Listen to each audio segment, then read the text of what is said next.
Let's start with this one from the Lancet, which is, again, published on March the 11th, 2020. So this one is much more recent, but is, again, looking at a much smaller case series from Wuhan. And this is 191 patients, 135 from Jinyintan and 56 from Wuhan. And 137 were discharged, 54 died in the hospital. And interesting to note here, 48% of patients had a comorbidity, with hypertension being the most common, and diabetes and coronary heart disease following thereafter.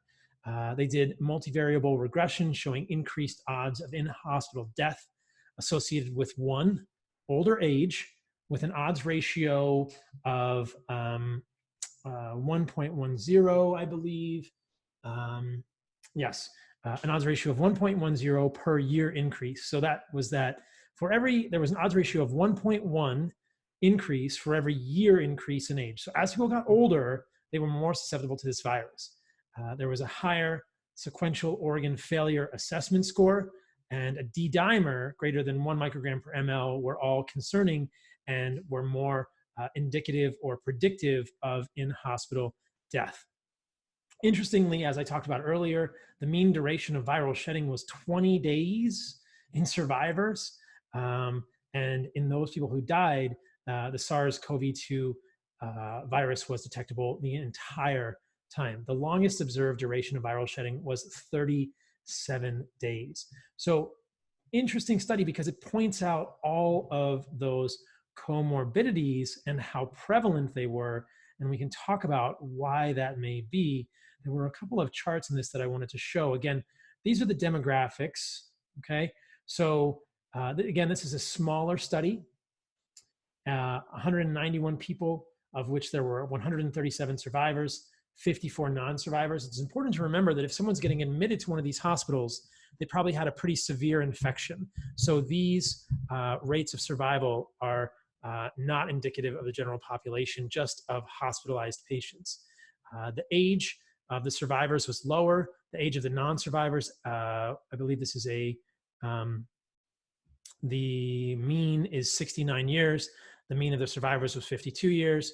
Again, one of the things that's been interesting that people have noted is that males are more affected by this disease than females. Again, females are the minority in all of the groups.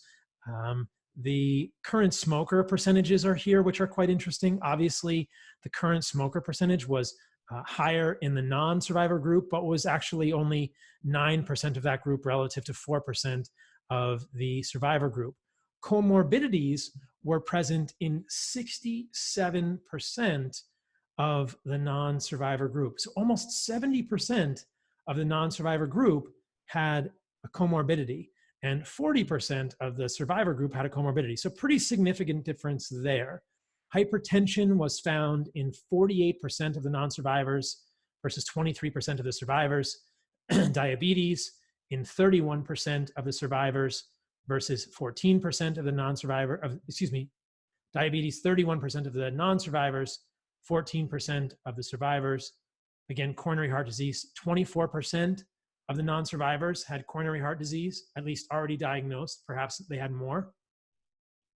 Only 1% of the survivors had coronary heart disease. So again, pretty small numbers there, but it's really contrasting the difference between survivors and non-survivors in these studies. You can see chronic lung disease, again, much higher in the non-survivors, chronic kidney disease and other chronic diseases, much higher in the non-survivors. You can see pulse, systolic blood pressure, fever temperatures, about the same in both groups. So there's no difference in the fever. They had about the same percentage of cough.